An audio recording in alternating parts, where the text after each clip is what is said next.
Hey, it's Drybear. We're continuing our guide series of covering every weapon in Wild Hearts, and today we'll be talking about the Karakuri Staff, which is a super unique transforming weapon. It takes the form of 5 different weapons, and it has a super satisfying finish once you do everything correctly. We'll cover all the basic mechanics, the combos and moves that allow you to be successful in your hunts for Kemono using the Karakuri Staff.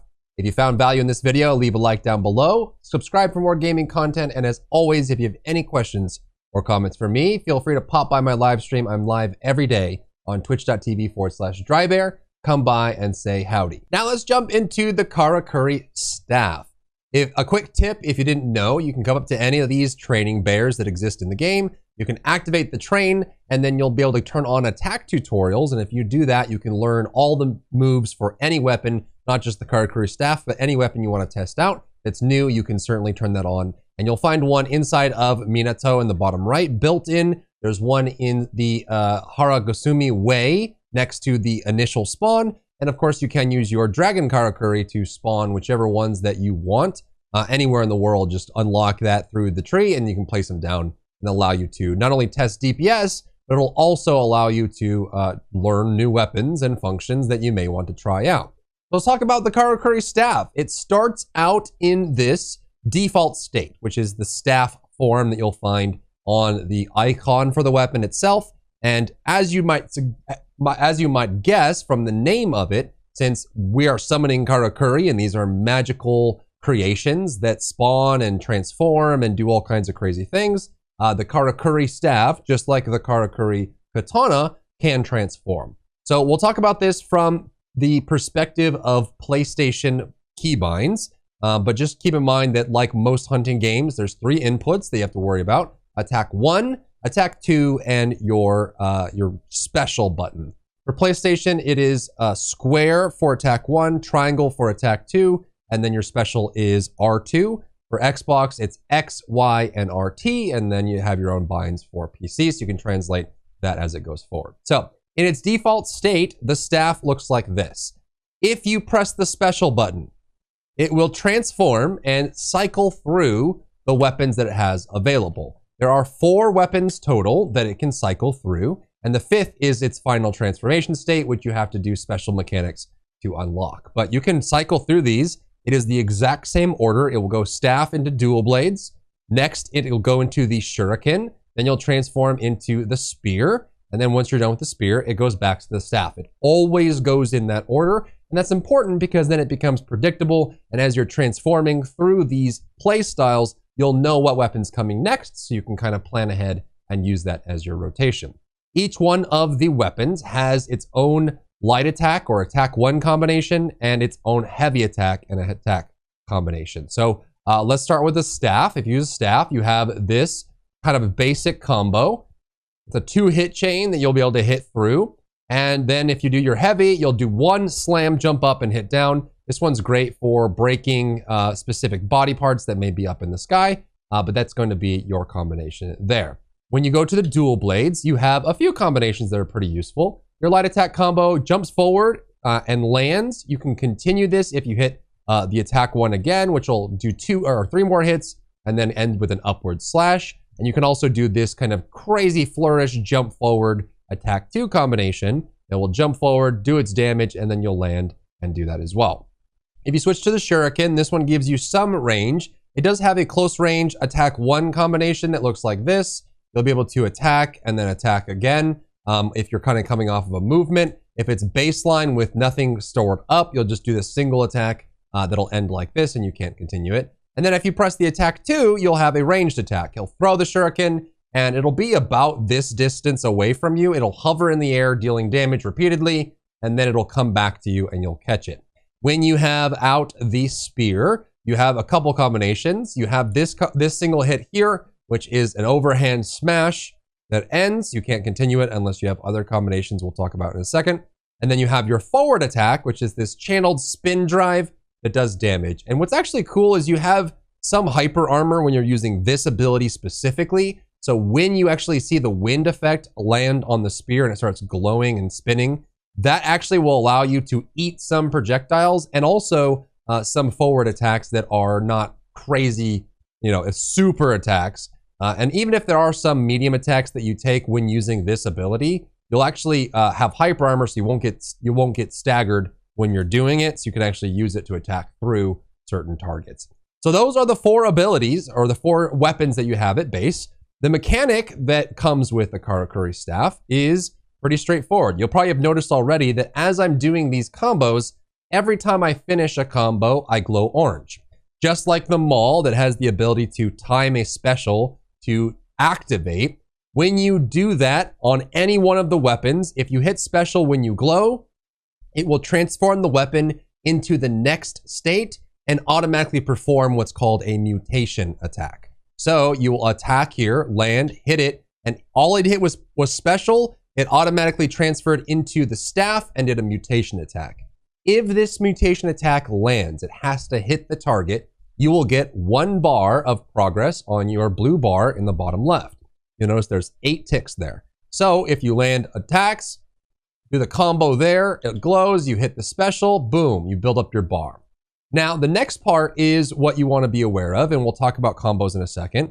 But as you kind of finish these off and you finish the glow, you'll be able to hit, and now you have 4 bars. If you have 4 or more bars, you can bring out the 5th weapon, which is the Juggernaut Sword, which is if you thought the Nodachi was big, this one makes the Nodachi look like a butter knife. You activate this by holding your special and your attack too. You'll bring out the Juggernaut Blade. If you have 4 bars, it will be the first form of the Juggernaut Blade. If you're on the ground and you use it, you'll have this 2-hit combo you just saw. That will be the ground. You can also use it with the spring or the box, which will allow you to use it on a single hit as it comes down and does a nice explosion. But the best use of the Juggernaut Blade is when you get to 8 stacks total. So if you hit every single one of these, or keep those stacked up, then you'll get to 8 bars. You can kind of hit this. This one is pretty good. I'll go through each one of the abilities and talk about animations in a second. Talk about which ones are best, so you can use those and which ones to time. I'm going to attack to and things like that. But then you can kind of just keep stacking this up, going all the way to 8. And then once you have 8, then you can do the full Juggernaut Blade combo. Boom. So we have 8. So if I do the ground combo again, it'll do, instead of 2 hits, 3 hits. And the 3rd hit is insane. So there's that hit. There's the 2nd one. And if you keep hitting attack 2, it goes into the 3rd one, which you just saw there, 5,900 damage. Bonkers. It hits so freaking hard. But you have to get to 8 total bars, and you need to be able to hit the 3rd, which takes a while to roll out, and it's directional, so you can miss with that as well.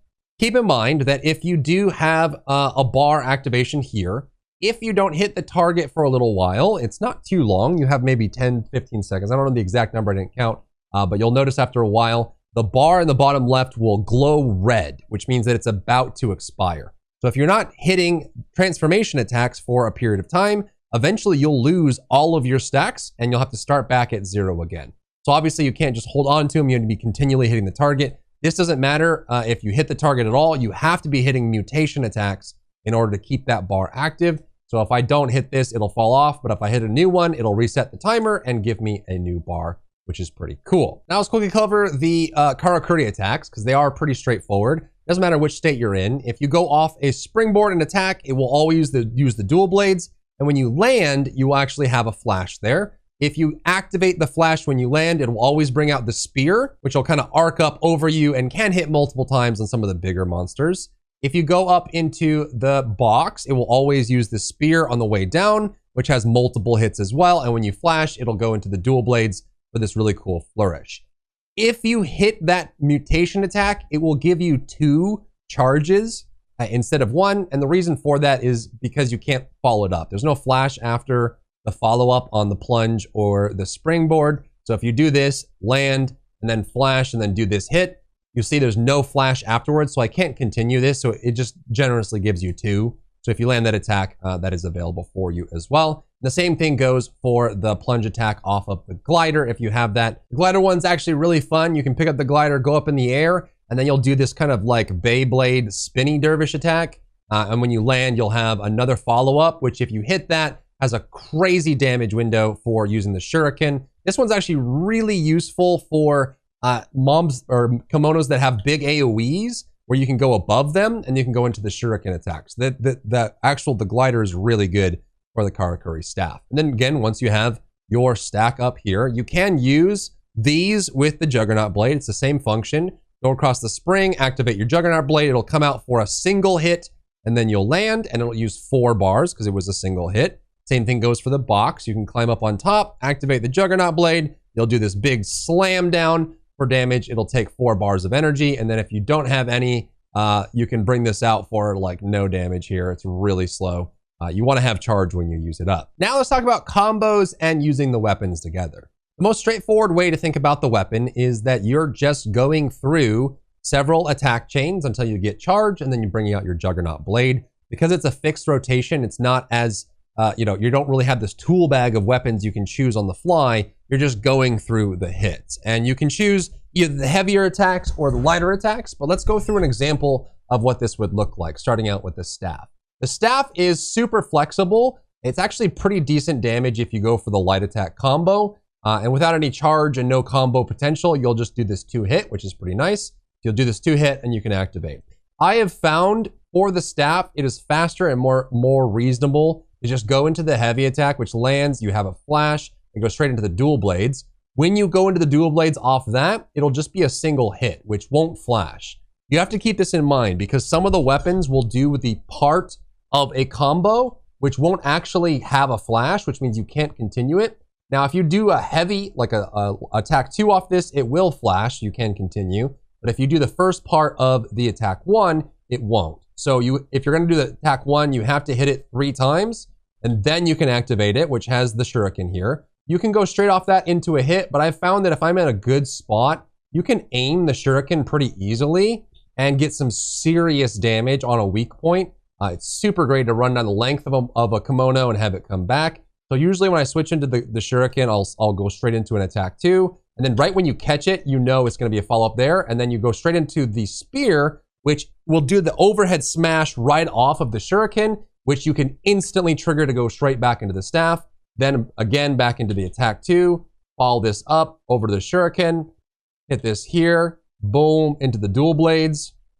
Hit that there. And you just kind of get into the rhythm. The first thing you'll notice when you're first playing with the Karakuri staff is that, when you run into situations where you can't see your character, you may not be used to the animations yet, and it's hard to know when to hit the button. I would just play through it until you get used to it, because you'll learn based on the attack timings and what attack is going off, when the timing is and what you can do to extend it, and then it gets a lot more natural from that point, and you're just kind of using whatever weapon you have with you. There will be situations where you might have an opportunity, like if you're on dual blades and you're right in front of their face, you may want to try and shred and get some damage off of that. Or maybe if you're on the spear and you can do the forward attack, the heavy, that spins and goes brrrr, right on top of that. Maybe that's really nice. Or the shuriken might give you some extra bonus there. Or if you're right on top of the weak point, maybe you can get some extra hits off with the staff. But in general, you're working towards the Juggernaut blade, and it'll depend on the situation which one you use.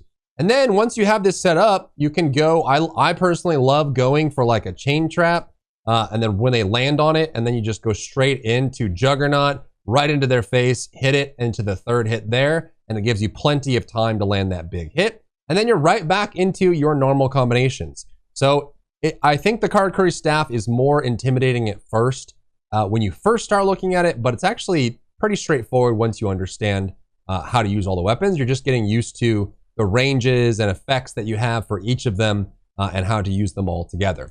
It's also one of the fastest moving weapons in the game. It's one of the fastest sheathing weapons in the game. So if you have to, you can hold down your sprint. It'll put your weapon away, and then you can very easily get on the move. It actually has some unsheath attacks that are pretty nice as well, which look like this. If your weapon is sheathed, then use your attack 1. It'll always start out with the staff, which has a very straightforward combo there. So if you sheath the weapon, it goes into staff mode, you activate your attack 1, it'll always go into this attack of the staff, which is super fast, goes right into a hit, right into the dual blades, and you can easily activate into that, hit the follow-up there. If you're sheathed and you activate your attack 2, it will always go into your spear, which again has a super nice follow-up there. It's very fast, and you can go straight into the staff, activate, and then kind of build up your staff that way. So you get used to it. If you have to sheathe and run, you know, you can have your activation go straight into the staff follow up there, which always has a quick activation to get for special to get the extra points on your meter, and you get some really quick points on there.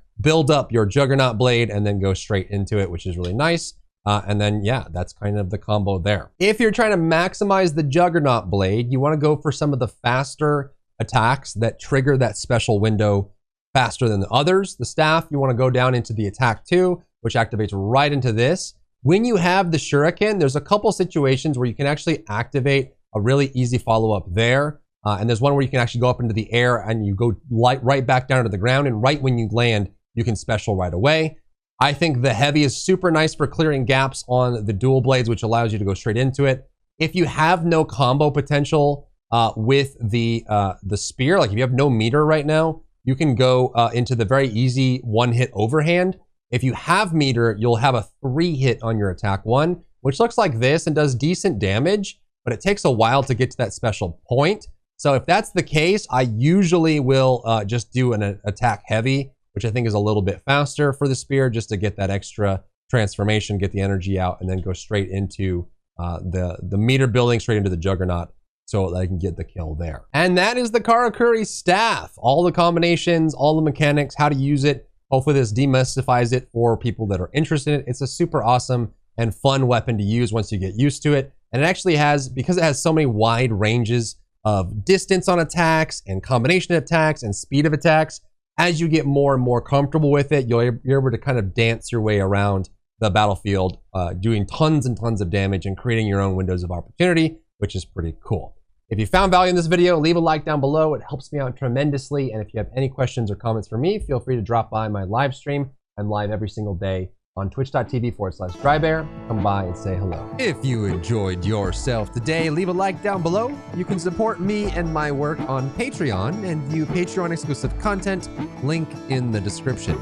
Thank you so much for tuning in, and I'll see you in the next one.